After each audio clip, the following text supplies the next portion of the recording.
जनस्वराज को हमने नहीं छोड़ा, जनस्वराज ने मुझे छोड़ दिया। वहाँ के लोकल जो खाद्य दुकानदार हैं वो लोग उसके पेपर का इस्तेमाल करके किसानों से जबरन पैसा जो है ऐंठा जा रहा है। प्रशांत किशोर बात करने से घबराते थे, कतराते थे। मुझे लगा कि एक डरा हुआ इंसान है, तो बेहतर है कि अपने को अलग किया जाए। सर, आज प्रदेश कार्यालय कांग्रेस में आए हुए हैं, आपने जनस्वराज को भी छोड़ा और दामन थाम लिया कांग्रेस का, कैसा लग रहा है आज? जनस्वराज को हमने नहीं छोड़ा, जनस्वराज ने मुझे छोड़ दिया। जनस्वराज ने छोड़ दिया वो इस कारण से कि मैं उनसे नाराज नहीं था, असहमत था। और असहमति के सवाल पर प्रशांत किशोर बात करने से घबराते थे, कतराते थे।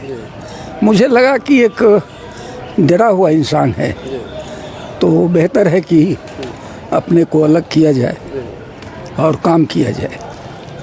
आज इसका मायने बहुत नहीं रह गया है कि कब किस पार्टी में गया, क्या दामन थामा। मोटा प्रश्न ये है कि देश की जो हालत है और दुनिया की जो हालत है, उस हालत में कोई न कोई प्लेटफॉर्म ऐसा निकालना पड़ेगा जहां से उत्तर तलाशा जाए। तो उस रूप में मुझे लगता है कि देश के स्तर पर कांग्रेस से एक वैकल्पिक प्लेटफॉर्म बन सकता है।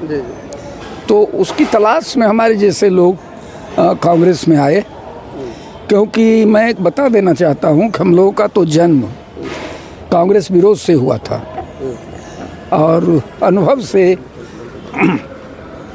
इस निष्कर्ष पर पहुँचे कि हम लोगों को अब कांग्रेस को मजबूत करना चाहिए और इसके मजबूती में से ही हम आम आदमी का, निचले तबके के लोगों का चलते चलते बात करते हैं, कुछ भला कर सकते हैं। और अभी जो आप दामन थामे हुए हैं कांग्रेस का, तो क्या लग रहा है, रणनीति क्या होने वाला है बिहार विधानसभा चुनाव में? आप लोग किस तरह का रणनीति तैयार कर रहे हैं? एक ही रणनीति है कि बिहार को अफसरशाही से कैसे मुक्ति मिले और ये जो नफरत फैलाने वाले लोग हैं इनसे कैसे मुक्ति मिले।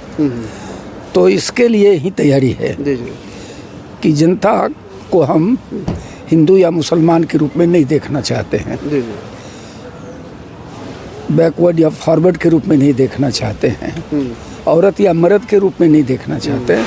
हम उनको एक आम आदमी के रूप में देखना चाहते हैं और उनको जो सम्मान मिलना चाहिए, जिसमें किसान एक बड़ा तबका है जिनको सम्मान भी नहीं है और उनकी कीमत भी नहीं है उनके उपज का। सच तो ये है कि अब इस देश में कोशिश पूरी हुई कि हम सब लोग अब प्रोड्यूसर नहीं रहे, उत्पादक नहीं रहे।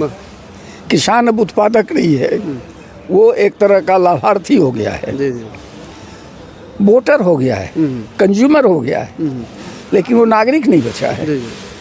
तो किसानों को इज्जत भी नहीं है। खेती करना माना जाता है जैसे कोई छोटा काम हो।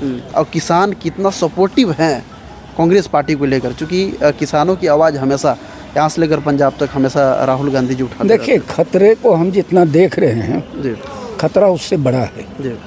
बड़ा इस रूप में है कि मुझे ये शक है कि कॉरपोरेट पूरी तरह से खेती को अपने नियंत्रण में लेना चाहता है और किसानों की हालत ये हो गई है कि उन्होंने ये मन बना लिया है कि खेती अब हमारे लिए अतिरिक्त आमदनी है। वो बच्चों पर खर्च वर्च करते हैं इस आशा से कि बच्चा पढ़ लिख के नौकरी करेगा। तो नौकरी देने के नाम पर अगर किसानों को कोई खेत मांग ले तो बेचारा खेत देने के लिए तैयार है, तो खेत उनके हाथ से निकलने वाला है। आज जो है नरेंद्र मोदी का आगमन हो चुका है सिवान में, बड़ी बड़ी बातें करते हैं नरेंद्र मोदी जी, किसानों के प्रति हमेशा बातचीत करते हैं, क्या लग रहा है? देखिए, वो सिवान के इलाके में आ रहे हैं, जा रहे हैं, तो सिवान के इलाके में ही तो बोले थे वो कि चुनाव जीतने के बाद जब हम आएंगे तो चीनी मिल के चीनी से चाय पिएंगे। वो चाय अब कहाँ बनी, कैसे बनी, आदरणीय प्रधानमंत्री जी ने पी कि नहीं पी, ये हम लोग शोध का विषय हो गया है। क्योंकि ये बात उन्होंने 2014 में कही थी, अब 25 में आ गए, वो चाय बनी नहीं उनकी। तो तो इस तरह के असत्य को क्या कहा जाए। और देश का बड़ा आदमी अगर असत्य के पक्ष में खड़ा हो जाए, अध्यक्ष असत्य को अभ्यास में लाने लगे, तो और ज़्यादा चिंता का विषय बन जाता है। इसलिए उनके बारे में क्या कहेंगे। सर अपना परिचय देंगे। हमारा नाम सोनू कुमार ईश्वर है। मैं बिहार प्रदेश किसान कांग्रेस कमेटी में सह संयोजक हूँ और किसानों के लिए, किसानों के हक के लिए और ज़मीनी स्तर पे मज़दूरों के लिए निरंतर बरसों से काम करते आ रहा हूँ। आज भी कर रहा हूँ और आगे भविष्य में भी मैं करता रहूँगा। किसानों के लिए अगर देखा जाए तो कोई भी सुविधा ना के बराबर है। और देखा जाए तो बिजली की जो व्यवस्था है, गर्मी का मौसम आ जाए तो दिन में पूरा बिजली गायब है, नाइट में बिजली गायब है, ना तो घर में मिल रहा है ना तो सिंचाई के लिए मिल रहा है। और खर्च जो है 2 गुनी 3 गुनी 4 गुनी होते जा रही है।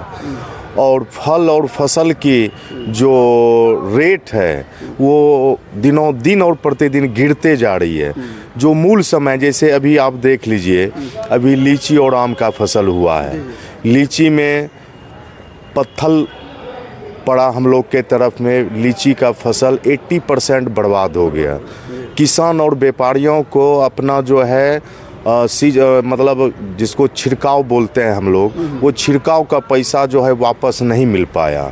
किसानों का पैसा और मज़दूरों का पैसा अब वो कहाँ से भरा जाएगा, उसकी कोई व्यवस्था नहीं है। एमएसपी को लेकर कहा जाता है, तो एमएसपी पे क्या कहेंगे? एमएसपी पे अगर हम लोग बोलते हैं तो वो कागज़ पे है। हम एमएसपी पे किसको देने जाएं, कोई लेने वाला नहीं है। गांव स्तर पे जो कोऑपरेटिव व्यवस्था है वो लोग पद लेके बैठे हुए हैं और उस पद का आहार व्यवहार जो है वहाँ के लोकल जो खाद्य दुकानदार हैं वो लोग उसके पेपर का इस्तेमाल करके किसानों से जबरन पैसा जो है ऐंठा जा रहा है। ये देखा जा रहा है और देखते हैं और खुद हम लोग के साथ भी इस तरह का हो रहा है। पार्टी में आप लोग शामिल हैं, क्या रणनीति इस पर बना रहे किसानों के लिए? किसानों की रणनीति के लिए हमारे प्रोफेसर विजय बाबू, उनका जो अब दिशा निर्देश होगा, उनके बताए गए रास्ते पर अब हम लोग चलने के लिए तैयार हैं।